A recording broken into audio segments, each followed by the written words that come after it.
So the trailer is finally out, and all speculations can be placed aside as DICE has chosen to go back and revisit the most dynamic event which shaped our history, World War II. With the reveal, we have seen and also learned quite a bit on what to expect in the not so near future. They have taken a great deal of elements we have known and loved, as well as added to the overall experience of the game. However, before we can really dissect and discuss the trailer and the future of the franchise, we first must address the elephant in the room.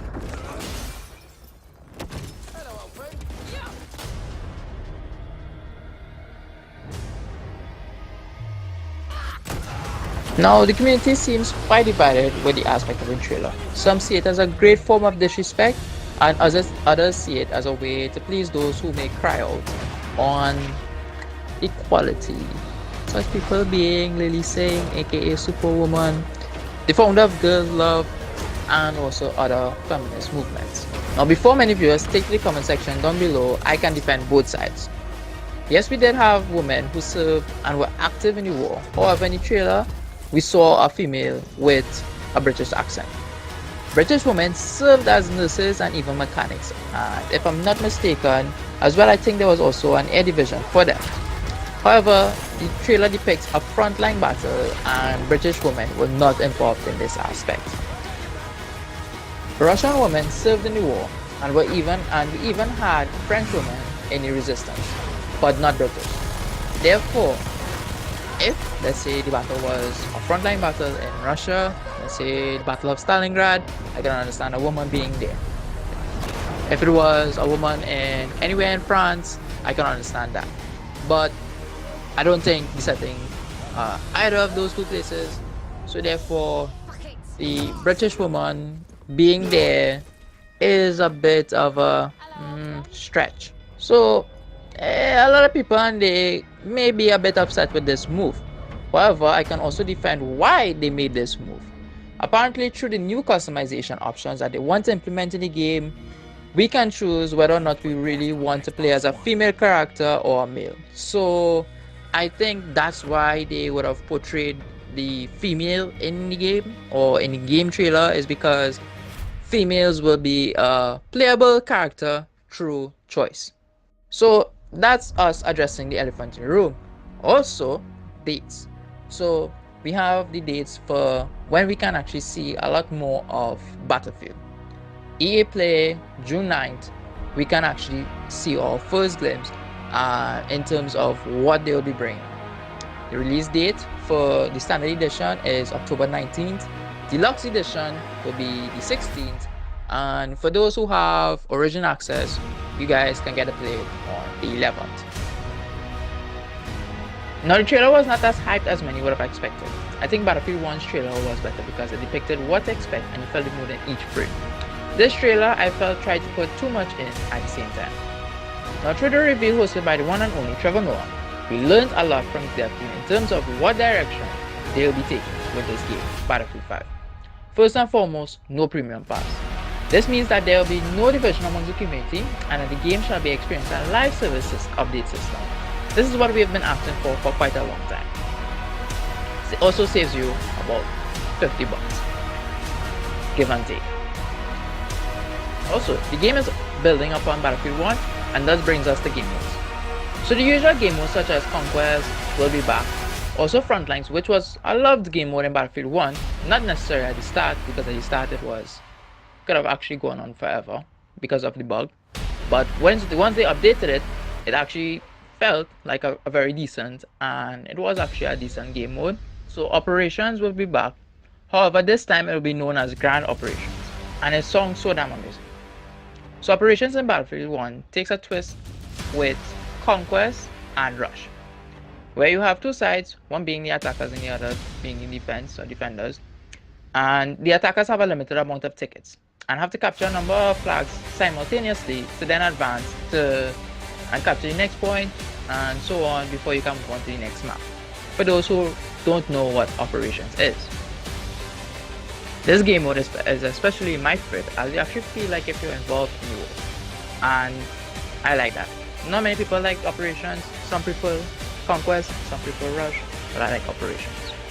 The difference with this grand operations is that it was spanned in a 4-day in-game cycle. So it means at least you'll be playing 3 to 4 different game modes in one game mode, which to me is like adding and building upon the operation system that we have now. I mean, basically once this operation is over, you transition into our next operation map or game per se. But this is like 4 different game modes in one grand operation, living up to the name.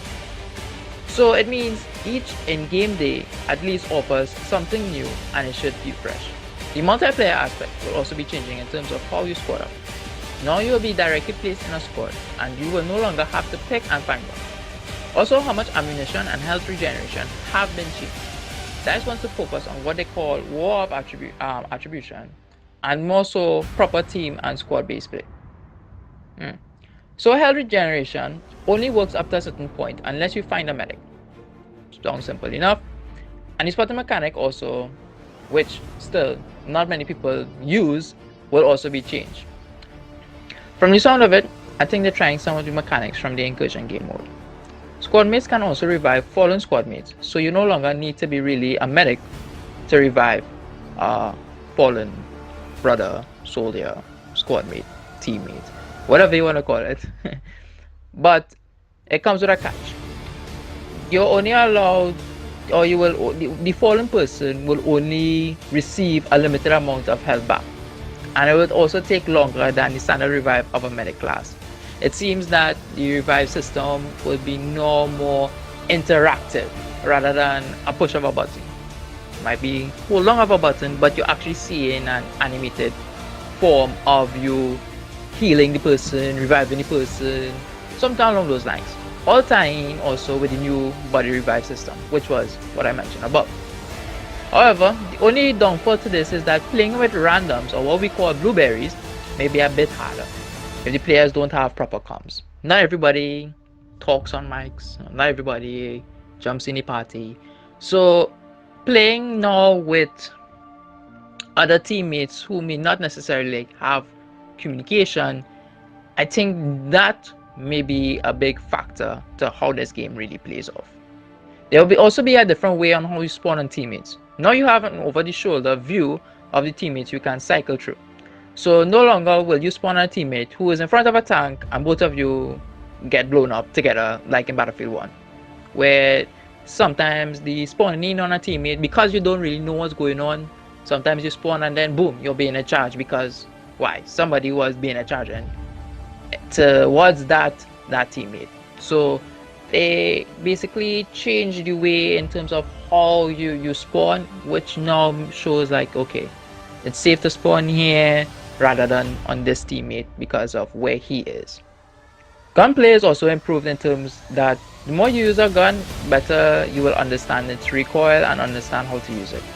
Bullets also will not be able to penetrate walls, which is also another big change to the franchise.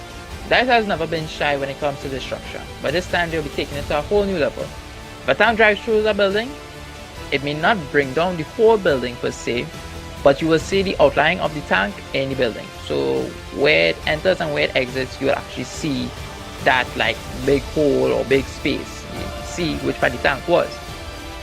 They have gone full throttle when it comes to destruction in the game. And if a fire tank also fires into a building, it will blow whatever is inside the building outwards. And if it fires on the outside, it will blow the contents inwards. So explosions actually work like how they really work in real life. So if you fire a shell inside and there's an explosion inside the house, you'll actually see particles coming outside of the house. And if agreeing, and this goes for any form of explosives, I should also say, not necessarily like a tank shell, but any form of explosives. You can now jump through windows without having to break them first, and also the new element that they're adding with construction. Now each person will have what the devs call a toolbox, and with this toolbox you'll be able to build various items such as sandbags, machine gun nests, and even barbed wire fences. So is this a page that they took from Fortnite? I don't know, but to me it still adds to the game, and it still to me, it still feels like Battlefield, even though let's say they're adding a build element to it. They're not just taking the whole battle royale mode and just putting it in a Battlefield game and calling it Battlefield. But this is just the tip of the iceberg. Customization has yet to been touched on, but I'll address that in another video. However, to conclude this portion, was the trailer reveal what I was expecting? No, far from. I don't think the trailer was as hyped as the big reveal for the next Battlefield game. It didn't live up for what Battlefield 1 did. What sold this game wasn't the trailer, was actually the content that they're adding into the game is what sold me this game. Do tell me down in the comments down below, how do you feel about the trailer? Are you going to buy the game? Were you excited about the trailer? Are you even excited for Battlefield 5 on the whole? I know many people and they wanted a modern game, but we also have a video covering that aspect about it, in terms of maybe why DICE would have chose this direction. But do look out for future videos, future content. Try to keep you guys updated. Thanks for the support. Much love. Don't forget, like, share, and enjoy the rest of the day.